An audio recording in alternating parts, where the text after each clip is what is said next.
Assalamualaikum warahmatullahi wabarakatuh. Bab 1, Kepemimpinan.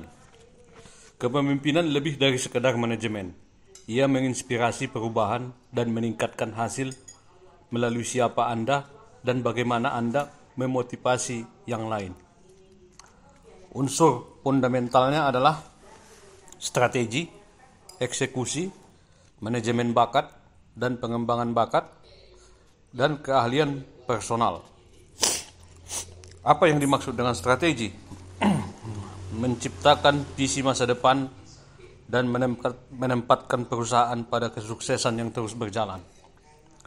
Seorang pemimpin harus bisa menetapkan visi ke depannya. Apa yang mau dia capai?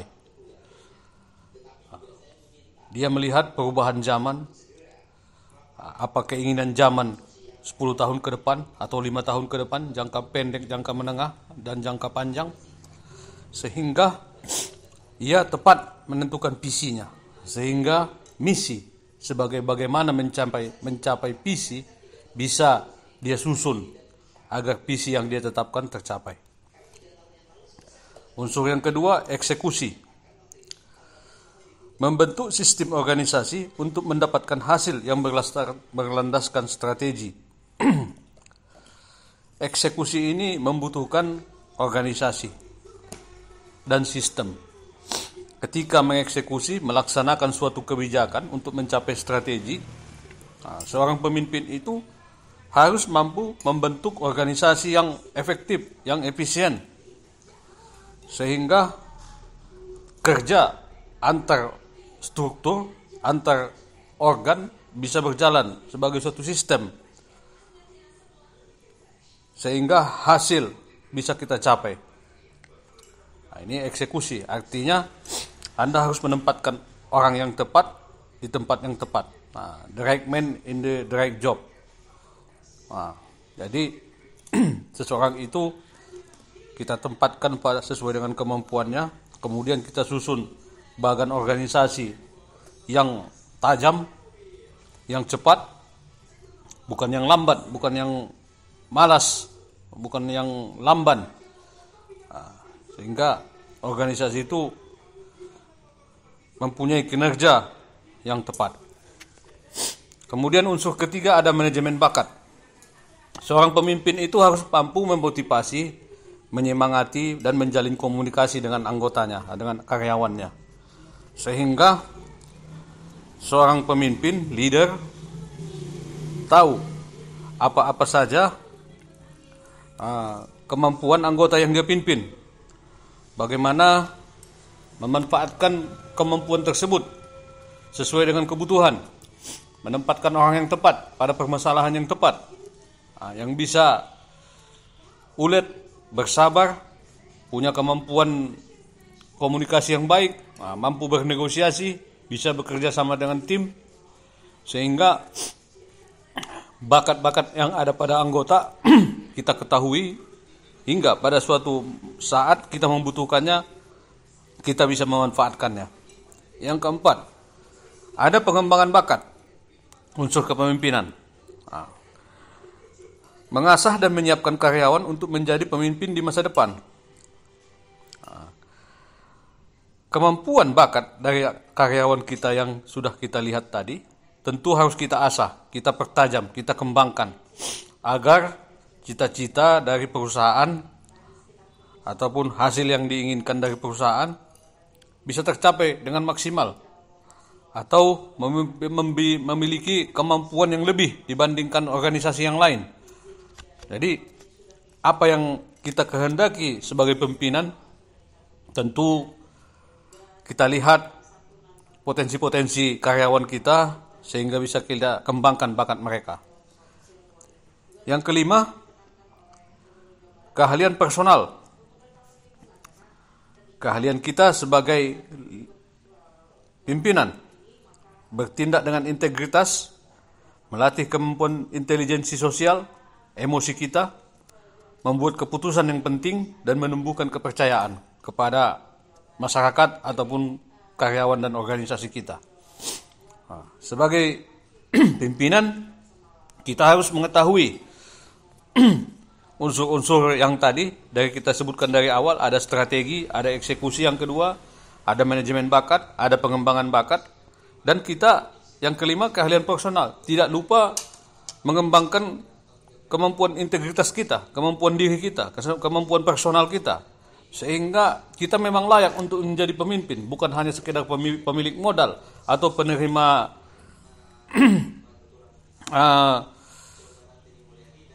penerima kepercayaan, penerima kekuasaan, tetapi kita memang layak untuk menjadi seorang pemimpin yang mampu membawa organisasi, membimbing karyawannya, mengembangkan bakat mereka, sehingga tujuan dari organisasi tercapai dengan maksimal. Demikian, Assalamualaikum warahmatullahi wabarakatuh.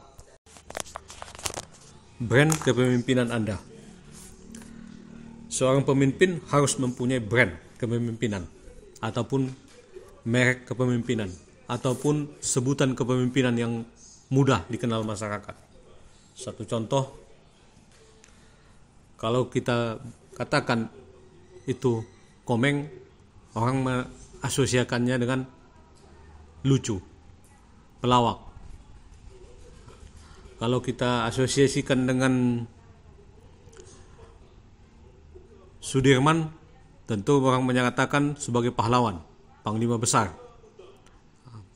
Masyarakat mengenal kita dengan brand, sebutan yang lugas untuk dikenal, mudah untuk dikenal. Yang aktual hari ini bisa kita contohkan sebagai Kang Deddy Mulyadi ataupun KDM, yang hari ini disebut orang Sunda, Jawa Barat dengan istilah panggilan Bapak Aing. Bapak Aing ini merupakan suatu personal branding bagi KDM. Nah, ini suatu penghormatan bagi dirinya. Walaupun bahasa itu bahasa sederhana, namun cukup mempunyai makna yang sangat dalam. Aing itu berasal dari bahasa Sunda yang artinya saya, Bapak Aing. Tidak semua orang bisa dengan mudah untuk menanamkan di hatinya menyebut seseorang itu Bapak saya. Kalau dia mengatakan itu Bapak saya, artinya dia secara emosional, secara hati, secara pikiran, secara perasaan, dia sudah merasa dekat. Inilah yang bisa diciptakan oleh KDM, sehingga semua orang masyarakat Sunda ataupun Jawa Barat mudah memanggilnya dengan Bapak Aing, dengan sukarela tanpa terpaksa, bahkan ketika menyebutkan nama itu bangga. Kalau bisa, ia ingin kalimat Bapak Aing itu langsung didengar oleh KDM, di hadapan KDM. Bagaimana KDM menciptakan ini? Dia itu orang yang betul-betul dekat dengan masyarakat. Dia itu orang betul-betul peduli dengan masyarakat. Sehingga masyarakat menganggap dia itu bisa mewakili aspirasi dari mereka. Mewakili kepentingan mereka. Memihak kepada kepentingan masyarakat. Berpihak kepada kepentingan masyarakat. Itulah brand yang diciptakan oleh KDM. Itu yang pertama. Yang kedua, dari segi penampilan, dia memakai pakaian yang sederhana, yang kelihatan tidak terlalu formal, sehingga orang tidak segan untuk mendekatinya, sehingga orang tidak menganggap dia orang yang berlebihan, atau orang yang terlalu menjaga formalitas, protokol, sangat protokol. Tidak. Dengan penampilan yang sederhana tersebut, Deddy KDM ini mudah masuk ke masyarakat tanpa memandang lapisan masyarakat. Yang kedua, selain itu Deddy juga mempunyai achievement, prestasi. Dia 2 kali menjadi bupati, 2 kali menjadi anggota DPR. Hari ini dia menjadi seorang gubernur. Jadi masyarakat sudah percaya dengan kemampuan dia, keahlian dia, dengan kemampuan dia memimpin, atau atas dasar prestasi-prestasi yang dia capai selama ini. Kemudian selain itu, KDM juga mempunyai skill, kemampuan, dari kemampuan komunikasi, kemampuan memimpin, kemampuan manajerial, sehingga ini mempermudah dia untuk masuk ke segala lini memperkenalkan dirinya. Kemudian dia itu sangat unik. Arti unik di sini, dia itu memang betul dari masyarakat bawah, masyarakat biasa, bukan keturunan pejabat, bukan orang yang dapat fasilitas selama ini. Memang dia itu merangkak dari dasar, mulai dari nol, sehingga dia sangat unik. Orang sangat simpatik dengan kisah hidupnya ini. Kemudian secara attitude, perilaku, dia juga cukup baik. Bisa memasukkan diri kepada semua pihak. Inilah yang diciptakan oleh KDM, sehingga dia sangat mudah diterima masyarakat dengan sebutan Bapak Aing. Tapi lebih dari itu, kalau kita lihat, hari ini dia bukan hanya menyentuh masyarakat Jawa Barat, tetapi udah seluruh wilayah kita, wilayah provinsi. Dengan tampilnya dia di medsos ataupun di televisi, sehingga masyarakat melihat bagaimana gaya kepemimpinan KDM ini. Mungkin yang akan dia terima nanti calon presiden 2029. Itulah mungkin Bapak Presiden yang bakal dia terima sebagai personal branding yang akan datang. Itulah kemampuan yang dimiliki KDM. Di sini mengapa saya membicarakan KDM? Karena itulah yang aktual hari ini. Bisa dengan jelas kita lihat bagaimana perbedaan dia dengan gubernur-gubernur yang ada di provinsi yang lain. Bagaimana dia menunjukkan bagaimana kerja yang seharusnya cepat, mudah, langsung mengena sasaran. Sehingga hari ini dia sudah cukup berbeda dengan gubernur-gubernur ataupun kepala daerah yang lain. Demikianlah personal branding ataupun brand kepemimpinan yang akan kita jabarkan nanti selanjutnya. Demikian, terima kasih. Dalam buku ini ada dibahas 5 langkah untuk membangun sebuah brand yang berhasil. Pertama, tentukan hasil yang ingin Anda capai dalam 12 bulan ke depan. Katakanlah hari ini Anda masuk di kantor camat. Anda berperan sebagai camat. Tentukan hasil yang ingin Anda capai 12 bulan ke depan, 1 tahun ke depan. Artinya Anda sudah mempunyai gambaran bagaimana kecamatan itu berjalan selama 5 tahun yang lalu atau 1 tahun yang lalu. Anda sudah melihat plus minusnya. Anda mau masuk dari plusnya bisa. Katakanlah itu kecamatan terbaik yang Anda pimpin. Dia mulai dari pelayanan prima dari tiap kantor camat dan kantor lurah, dari aparat pemerintah yang bekerja melakukan pelayanan dengan baik. Kemudian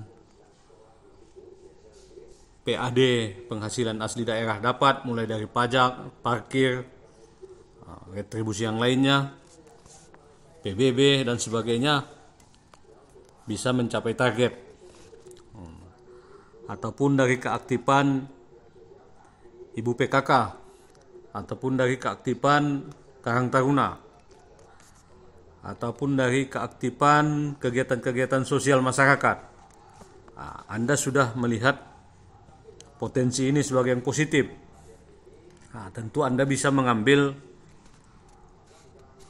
brand dari sisi yang positif tersebut untuk mengembangkannya lebih maju ke depan. Katakanlah Anda ingin Anda ingin dicapai peningkatan dari prestasi-prestasi yang sebelumnya. Yang kedua, tentukan bagaimana Anda ingin dikenal. Anda ingin dikenal sebagai camat di tengah masyarakat itu bagaimana?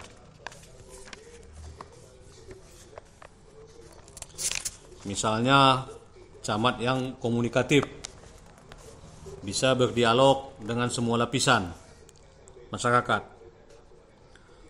Kemudian camat yang rendah hati, artinya kalau berbicara dengan bahasa-bahasa yang sederhana, bisa memahami kesusahan masyarakat, kepentingan masyarakat.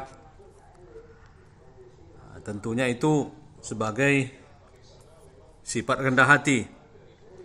Kemudian misalnya Anda dikenal sebagai yang optimis,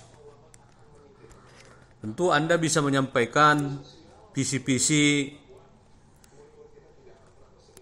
kecamatan tersebut bagaimana 5 tahun ke depan. Capaian-capaian apa yang Anda ingin capai. Bagaimana Anda mengajak masyarakat untuk berpartisipasi. Bagaimana Anda meyakinkan masyarakat apa yang direncanakan itu, dicita-citakan itu bisa tercapai. Nah, ini tentu harus Anda terapkan dalam pola komunikasi, pola pikir, pesan-pesan yang Anda sampaikan. Tentu itu harus mempengaruhi masyarakat. Sehingga bisa juga Anda disebut nanti sangat berdedikasi, mempunyai metode-metode pendekatan yang tepat untuk mengajak masyarakat. Kemudian yang ketiga, yang pertama tadi, Anda menentukan bagaimana hasil 1 tahun ke depan. Yang kedua, bagaimana Anda ingin dikenal, masuk dari pintu yang mana, camat yang rendah hati, yang optimis, yang mempunyai dedikasi, yang aktif, yang peduli. Ini Anda terapkan. Yang ketiga, bagaimana Anda mengkombinasikan antara nama-nama yang tadi kita sebut. Satu contoh, kita itu disebut dengan camat yang rendah hati, yang optimis, yang mempunyai dedikasi, yang peduli. Tentu Anda bisa lebih spesifik nanti menggabungkan kata-kata tersebut. Contoh, camat yang rendah hati dan optimis, atau camat yang mempunyai dedikasi dan peduli pada masyarakat.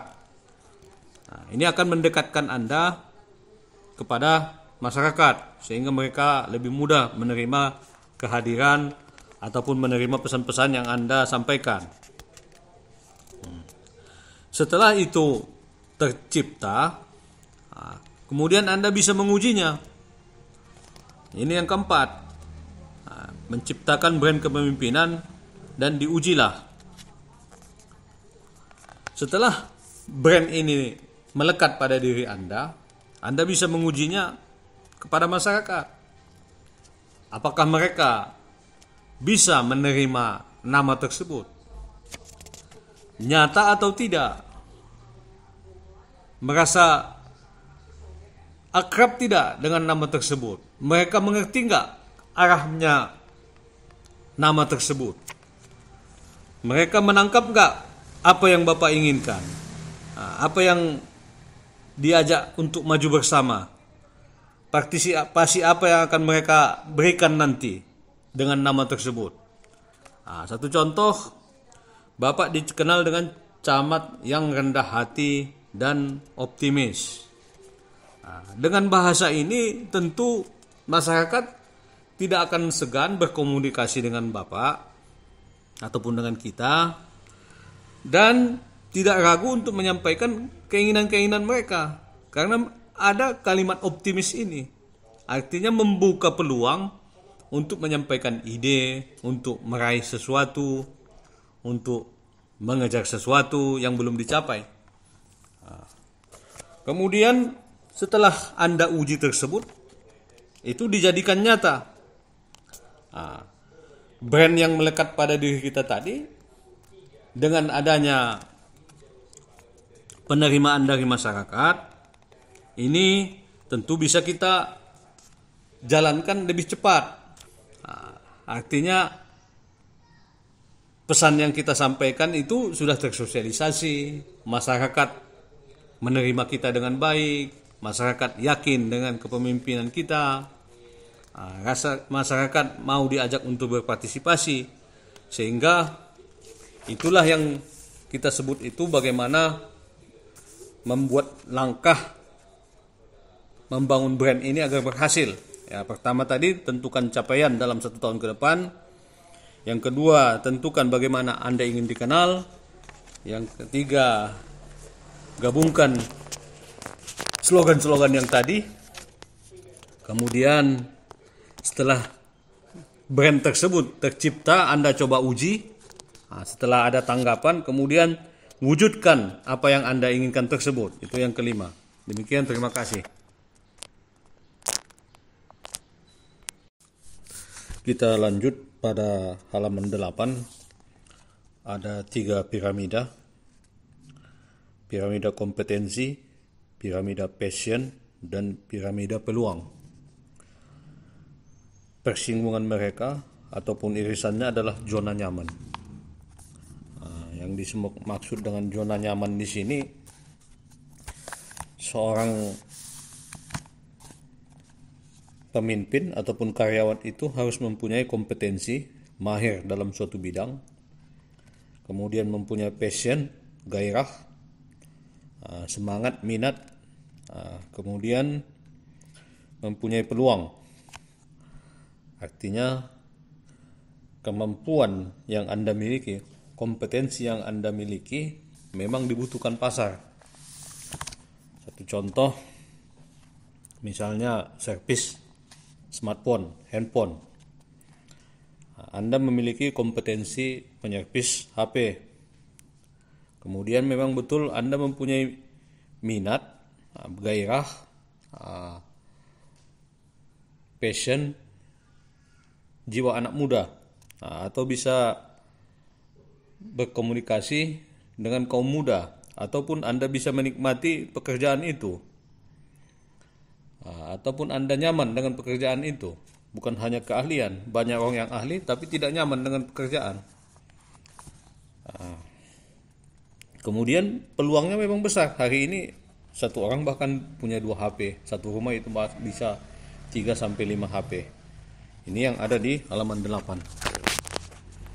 Sehingga apa yang kita ambil tadi dari kompetensi, passion, dan peluang menimbulkan nyaman bagi kerja kita. Demikian, terima kasih. Kita lanjutkan di halaman 9. Ada ubah suasana kerja dan orang-orang akan berubah.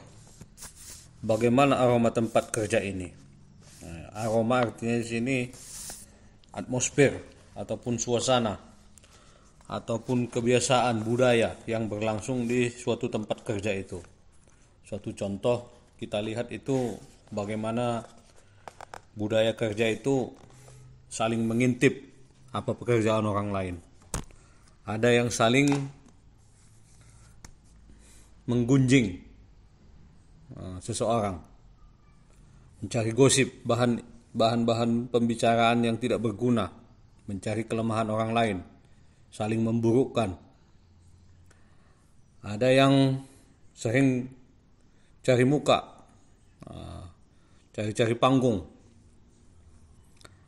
Ini bisa kita ubah dengan budaya yang positif, budaya kerja yang baik, dengan berbasis kepada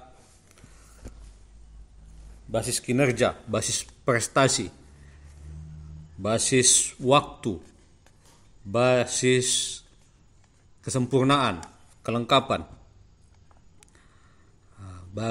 basis keterbukaan, transparansi, basis prosedural. Kita mengikuti SOP yang ada di lingkungan kerja itu. Tidak bisa main bypass atau main potong langsung ke atasan. Karena kita kenal dengan atasan, kita tidak mengikuti prosedur yang berlaku. Ini bisa kita buat dengan mulai dari disiplin administrasi, tertib administrasi, lengkap arsip, pembagian kerja yang baik, membina komunikasi yang baik sesama pekerja, membicarakan rencana-rencana pekerjaan, sehingga target kerja ataupun pelayanan bisa maksimal. Jadi pada intinya seorang pimpinan itu harus bisa melihat aroma kerja, budaya kerja yang ada di lingkungannya. Jangan dibiarkan semrawut atau kacau balau atau bebas tanpa aturan, sehingga ini akan merusak pekerja-pekerja yang lain. Demikian, terima kasih.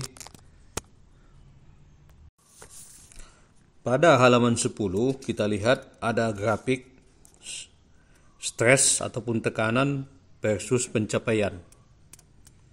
Kita baca grafik ini dari mulai bawah, dari awal. Kurva akan menaik sampai titik puncak, yang artinya prestasi akan puncak, pencapaian akan puncak, seiring dengan adanya stres ataupun tekanan dari pimpinan. Tetapi ini tidak selamanya menaik, dia akan turun. Apabila tekanan yang Anda berikan berlebihan, pencapaian akan menurun. Seperti kita lihat dari titik puncak akan turun seiring waktu.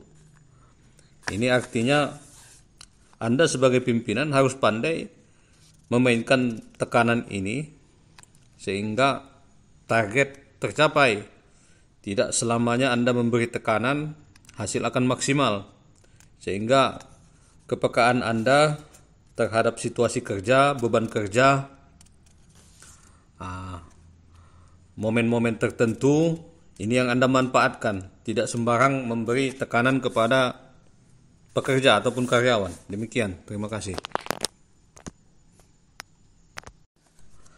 Halaman 11 ada materi 4C dalam tim kerja. Pertama, konteks. Bagaimana lingkungan kerja, bagaimana suasana kerja. Ini terkait dengan sistem bonus, suasana kerja, lingkungan kerja bagi tim untuk bekerja, sehingga mereka itu terpacu untuk bekerja, ada semangat untuk bekerja dengan pencapaian tujuan, budaya kerja yang kondusif, pemberian sistem bonus. Tentu ini akan menjadi pendorong mereka untuk bekerja. Ini konteks sebagai C yang pertama. Kemudian C yang kedua ada komposisi skill dan kepribadian. Artinya dalam suatu tim itu kita mencari beberapa jenis karyawan pribadi yang saling melengkapi, yang saling mendukung, yang saling membantu, yang saling mengisi kekurangan, sehingga tim ini akan solid, kuat. Ini C yang kedua, komposisi. Kemudian C yang ketiga ada kompetensi. Kompetensi ini adalah kemampuan mereka untuk memecahkan masalah, sehingga mampu membawa tim ataupun menghadapi permasalahan-permasalahan. C yang keempat ada change, ada tantangan, ada perubahan, ada kemampuan beradaptasi terhadap perubahan tersebut. Ini tentu syarat yang harus dipenuhi, karena tim itu tidak bisa monoton, tidak bisa statis. Tim itu harus dinamis, fleksibel, adaptif, sesuai dengan zaman, up to date, progres terhadap setiap tantangan yang datang, menangani tantangan yang datang. Jadi kita ulangi kembali tadi, ada konteks lingkungan kerja yang baik, yang kedua ada komposisi disusun oleh orang-orang yang saling mendukung, saling menyokong, saling melengkapi. Kemudian ada C yang ketiga, kompetensi, mempunyai keahlian, kemampuan untuk menyelesaikan masalah. Yang keempat ada change, adalah kemampuan untuk beradaptasi menghadapi permasalahan sesuai dengan waktu, masalah, dan zamannya. Demikian, terima kasih.